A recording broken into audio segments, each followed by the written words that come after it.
Hi, I'm Steven, the host of the MENA Surge podcast, your ultimate source for Web3 and FinTech-related news in the MENA region. We're powered by FinTech Surge and Future Blockchain Summit in association with GITEX Global, an integral part of Expand North Star taking place October 13th through 16th at Dubai Harbour. We're excited to be partnering with Web3 TV and its host Ornella Hernandez for Web3 Talks. Hey everyone, welcome to the Web3 Talks. My name is Ornella Hernandez. And I'm Steven Bess. And today we are talking to Irina Heaver, who is a crypto lawyer based out of Dubai. How are you? I'm very good. Thank you for having me, guys. So first question, because you're wearing an orange blazer, BTC or ETH? What's your preference? Bitcoin, of course. I'm a Bitcoin maxi. And, okay, that's what I thought. I can't, of course. It goes without saying. Okay, what about you, Steven? BTC or ETH? I've been told BTC. I'm not quite the expert, but that's the one that I have, and that's the one that I'll go with. Okay.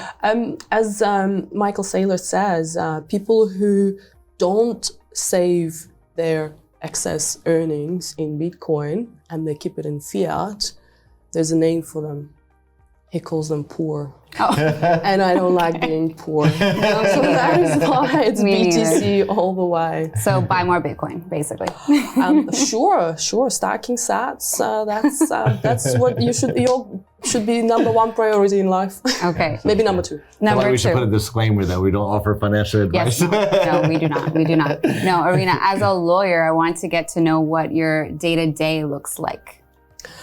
Waking up in panic, panicking all day long, calling clients who are panicking, and then going to bed with anxiety and panic. Of course, I'm joking. But working in crypto is never a boring day. Yeah. We definitely never have a boring day. My entire team are on their toes, myself. We have to be on our toes because crypto laws are changing literally every minute.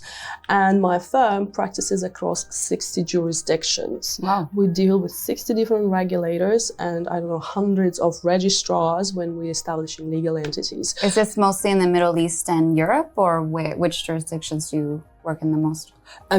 Basically any jurisdiction that is crypto friendly. So for example, when we're establishing DAO legal wrappers, we go for any jurisdiction that will have us, or a jurisdiction that will be friendly for that particular purpose.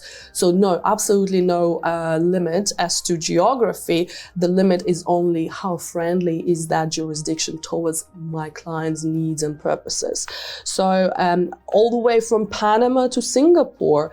So absolutely, we don't have prejudices against a certain country or certain jurisdiction as long as they're friendly for our needs and purposes, and the client can meet their requirements. So going back to the day of a crypto lawyer, because crypto laws changing so quickly and there's so many jurisdictions that we deal with, we have to be on our toes all the time. We're picking up the phone, talking directly to financial regulators. We're trying to calm a client down. If there is an issue, we are quite often relocating the clients from a jurisdiction that was friendly 5 minutes ago. Now it's not friendly anymore, so we have to literally pick up and go. And we've done that I don't know how many times. Remember when Malta in 2018 announced themselves to be a blockchain island? Right. Hundreds of companies set up there, and then literally 5 minutes later they're all calling up and saying, move us to the Middle East, move us to the UAE right now, pronto, ASAP, we need it now. So we've moved a lot of these projects here, and at some point it was very easy to get banking for crypto companies in the US. So a lot of our clients set up SPVs there. Not anymore. So when the current US regime declared a war against crypto companies, we had to pack them up and move them elsewhere. It's quite common in emerging industry because there's still countries and jurisdictions are still finding their place in so it's definitely not boring. So all the lawyers out there, I really encourage you to consider a career in crypto law. If you do not like peace, if you do not like sleeping 9 hours at night, and if you seek excitement, and also any area that is so uncertain and so fast moving provides great career opportunities, provides great financial returns, because a crypto lawyer can charge a premium on their expertise rather than a corporate and commercial lawyer, because we have at least 600 of them in GLT alone, right? Where we are now. So definitely not boring. So then how is it like being a lawyer in the UAE then, where generally overall it is very friendly and it has a lot of regulations for crypto and crypto companies. But at the same time, there was a recent outlaw of crypto payments for merchants and individuals. So maybe you could go into that a little bit and just explain what that implies exactly. So I've been a lawyer in the UAE for over 16 years now. I came in 2008 working for a national oil company. Imagine or not, before crypto, I had a career as well. I was in oil and gas. I was in oil and gas for 13 years, working for national oil companies, international oil companies. So when I came here in 2008, where we are was literally being built, like GLTs was literally being built. It was super exciting. It was nothing. And look what UAE has achieved over this short period of time. So I was working for national oil companies, international oil companies, negotiating deals between governments, all in oil and gas. I did a huge joint venture with Mubadala. It's sovereign wealth fund. It was $11.5 billion job that we did in Central Asia, developing oil and gas fields. So definitely not boring being a lawyer in this part of the world, because it's growing so fast, it's developing so fast, things happen so fast. I mean, Australia, where I'm from, if you want to pass a legislation, Parliament will be discussing it for, 15 years till you die of old age. Here, things happen a bit too fast, maybe. And that's why sometimes there might be something, a regulation implemented, and then maybe the consequences are not thoroughly considered. And this is what I'm hoping has happened with the payment token services regulation that has recently been implemented by the UAE Central Bank. So first of all, what is UAE Central Bank? It's a financial regulator. It's a federal financial regulator in the UAE. We have two federal financial regulators, Central Bank and Emirates and Security and Commodity Authority, SEC. You have SEC in the US, we have ESCA in the UAE. So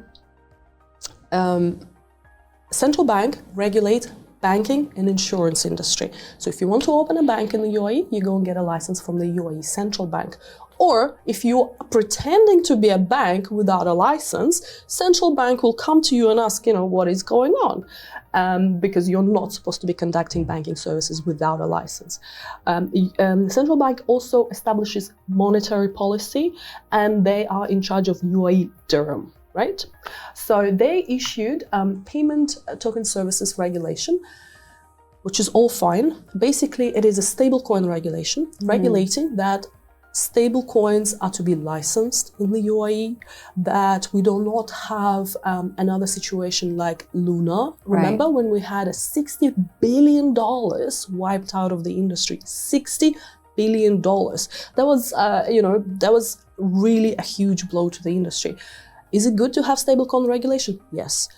Europe has just implemented one called MiCA. Singapore is working on one, or maybe implemented already. Hong Kong is working on one. It's absolutely fine to have a stablecoin regulation, because if you tell me, here's my coin, and it's pegged to US dollar 1-to-1, you hold my coin, and it will always be $1, you have to be regulated, because you're really acting as a bank, right? Because you're holding US dollars in exchange for this token on blockchain. Really close to banking sort of sector. So this has to do with the UAE stablecoin. So, but the regulations that got passed, they talk about regulating foreign stablecoins. So for example, USDT, USDC, and issuing a local dirham-backed stablecoin. So far, so good. But no that issues. hasn't been, that doesn't exist yet. Yeah, there isn't one, because the regulations just got implemented 2 weeks ago, right? There isn't one yet. I'm sure some very intelligent people are working on that now. So far, so good. The only thing I have an issue with, and I had to cause a little bit of media noise around it, because I'm one of those lawyers who actually read the regulations in its entirety, not just the press release about the regulation and get like, oh, we have stablecoin regulations, that's amazing. No, I will actually read it. And so there's one particular clause that has caused a lot of concern for me personally and the entire industry, is that no merchant and no person can accept virtual assets for their goods and services in the UAE in the course of business. So for example, you're an accountant sitting here in Dubai, a foreign crypto company who has no bank account, because don't forget, very few crypto companies actually have bank accounts, or Web3 companies, because we're in the crypto economy, right? I'm outside of the banking sector. I'm my own bank. Thank you very much. I can send you $1 million worth of Bitcoin right now, and we don't have an intermediary. That's how God himself, Satoshi Nakamoto, intended, right? So back to the regulation. So you cannot accept virtual assets for your goods and services unless that virtual asset is a regulated dirham payment token. We don't have one yet. Right. However, there is a 12 months pause on this clause, and this clause will come into force in 12 months' time. By then we should have one, I suppose. Another exception in that clause is you can accept regulated foreign stablecoins, let's say USDC, USDT, or any other stablecoin that gets regulated here, in exchange for the other virtual assets. Let's say you have an NFT marketplace. You're selling an NFT, which is a virtual asset, so you can sell it for a regulated stablecoin, whichever it becomes within the 12 months. So what are the implications? There's no implications for you if you're just buying Ethereum, holding it on your wallet and minding your own business. There's no implications for you. Implications for you if you are running, let's say, an NFT marketplace, and within the UAE, you cannot sell those NFTs anymore. Sorry, in 12 months' time, you won't be able to sell these NFTs unless that stablecoin that you're selling it for is a regulated stablecoin. Let's say USDT and USDC decide not to get regulated in the UAE, right? What are your options? What are other stablecoins are there? There's maybe 300 different stablecoins, but is there any liquidity? No. Not that much. Another implication, which is something more I'm worried about, is, like I mentioned to you, 95% of Web3 crypto companies don't have bank accounts. I've also heard that Turkey has completely banned and outlawed crypto all around. Yes, and that's a good example of a country with a struggling currency trying to maintain control over their currency. And that law outlawing crypto usage and crypto payments specifically says this is to protect Turkish lira, which is fine. But imagine you're an individual living in Turkey and your savings are being eroded by crazy inflation. The prices are doubling, tripling over the last, let's say, a few months. So what are you going to do? Crypto. You will flee into an asset which gives the protection for your family well-being. Can be USDT, can be Bitcoin, can be Ethereum, can be dollars, can be euros for those who are not crypto savvy. In the UAE, we do not have this problem. UAE dirham is pegged to US dollar, and US dollar currently is the strongest currency. I have personally a huge problem. With US dollars. Funding things that I'm very against all over the world, but politics aside or personal inclination aside, US dollar is the strongest currency. And dirham is backed by US dollar. So we do not need to protect dirham. Right. They keep the price controlled pretty much at the same rate. And that's the role of the central bank, right? To maintain these monetary controls. And what is beautiful about the UAE, you can come in here, you can bring your capital, you can do business, you can make money, and then you can take it back to your country and purchase a house. Try getting money out of Turkey. Good luck to you. Try getting money out of Russia. Try getting money out of India. Try getting money out of any other country in the world which is so protectionist against their for their currency. You can't do that. And you know what? Entrepreneurs don't go to these countries. When was the last time you heard the largest AI company or Web3 company is opening an office in Russia? Never. Why? Because good luck getting out of there. When have you heard of a large conglomerate opening, with all my love for the Indian culture and people, when have you heard of a huge Bybit moving to India or Binance moving to India? You don't hear these things. They're moving to the UAE. Why? Right. Because of the leadership of the UAE have very wise economic policies, have very wise entrepreneurship policies supporting entrepreneurship. You come here, you make money, you can take this money back, buy a villa in Italy and live your life, right? So does UAE Dirham need protectionist policies? I don't know, I don't work for the central bank, but in my mind, UAE needs more open economic policies to increase foreign direct investments, to increase jobs, to increase more entrepreneurs moving to the UAE. Do you know how many jobs are being created by SMEs? More than 85% of the jobs in the entire UAE are created by entrepreneurs like yourself, like myself. SMEs create all the jobs. We're the bloodline of the economy, not because, I'm so arrogant or anything. That is the fact. 85% of the jobs are created by entrepreneurs. If you tell an entrepreneur that he or she cannot contract in a currency that is convenient for them because it is commercially convenient, what's next? So what's going to happen to your baker friend? My baker friend is such a Bitcoin maxi. Yeah. He will be doing it despite any prohibition. Not because he has no respect for the law. It's because he has too much love for Bitcoin, I guess. So how did your love for Bitcoin come about in the first place? Or for crypto in general? Bitcoin. It started with Bitcoin. I was born in a country that collapsed. My parents were engineers in Soviet Union. One day, they woke up with Soviet rubles becoming nothing. There were days there where they couldn't get food. There were days where my mom couldn't put dinner on the table. And I remember that very well because I was thinking, just yesterday we could go to a shop and buy bread. Now we can't? What do you mean we have no bread? As a child, that does so much to your understanding of the world. It's traumatizing. It's very traumatizing. Yeah. And I'm not saying, oh, look at me, I'm so poor, such a traumatizing childhood. Millions of people live in countries where currency is collapsing every day. But as a child, I remember I could not understand how come my mom cannot go to a shop and buy bread anymore. I could not understand that. And then when my family fled Soviet Union with, nothing to their name and moved to Australia and worked hard, I kind of understood, all right, if you have a good government, you have good government policies, that's good. But you cannot always trust the government fully. That's why when I discovered Bitcoin in 2011, early then. I was so curious because I wanted to understand, what does that mean, having peer-to-peer money with no government involved, with no intermediary involved, with no bank involved? I was so curious to understand. So my first degree is economics.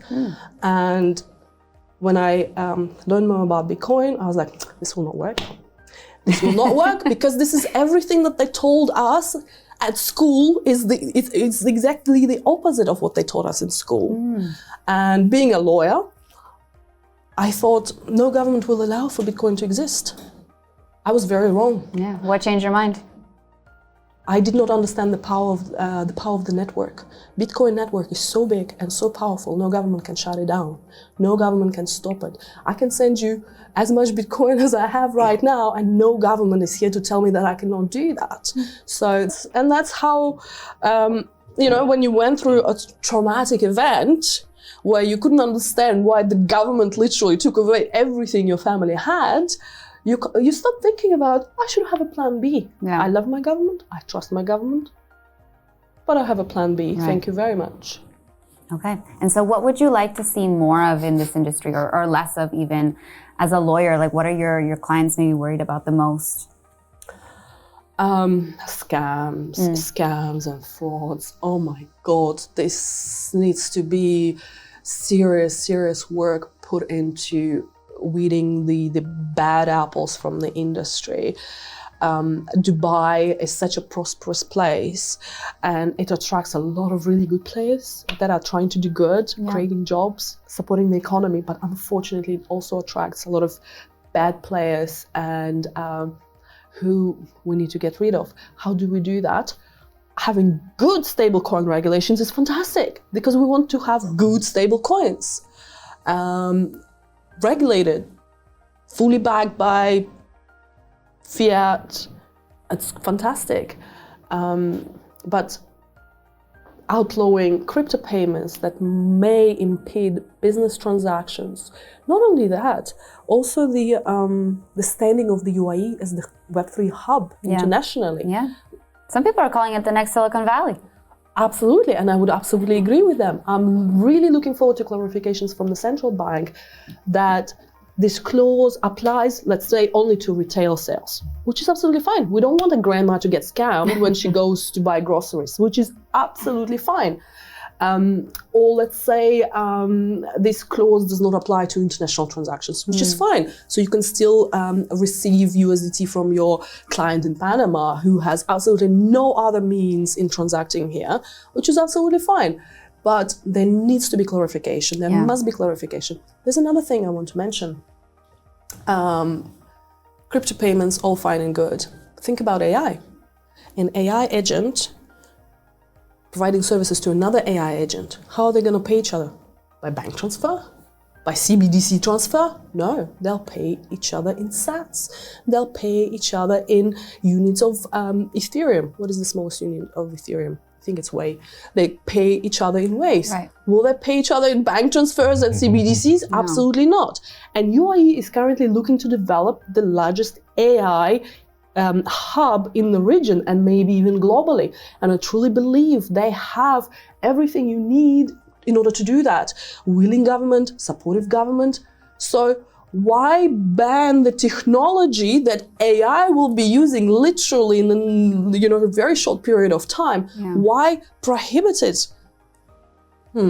Very, very interesting. Actually, I wanted to ask about advice for regulators. More so than anything, because you obviously deal with regulators from about 60 different countries, and you deal with making sure that your clients are compliant with those regulators. As we see that, if you open it too much, you allow a lot of room for the problematic players. If you close it too much, you stifle growth in the space. Do you always have the right answer, or do you sort of just watch and see what happens when it comes to regulators making policies? A lot of the regulators are my clients, so they pay me for my advice. For those. So this is you that actually did this new outlaw. God forbid, absolutely not. Central bank is not my client. Okay. Unfortunately. I would love to. Call me, I'm free. So the advice for the regulators is consider the larger picture. Always consider the larger picture, because it's absolutely could be okay and well to do something in the short term, but then what are the implications? But also learn from the mistakes of other jurisdictions. How many times has China banned Bitcoin? How many times? Dozens of times. Dozens of times. Yeah. Have they succeeded? No. Absolutely not. So why do something which was a complete failure elsewhere? Question. Another question, look at Malta. How many millions of euros they spend in making themselves a blockchain island? Have they succeeded? No. It's a gambling island, I think. Well, it's a gambling island. They've been a European gambling island, but they wanted to rebrand themselves as a blockchain island. Maybe they didn't have the best branding experts. But learn what mistakes Malta did, for example, and let's not do that. Good idea. Look at Gary Gensler, our favorite central banker in the world. Look what he's doing. Probably don't do that.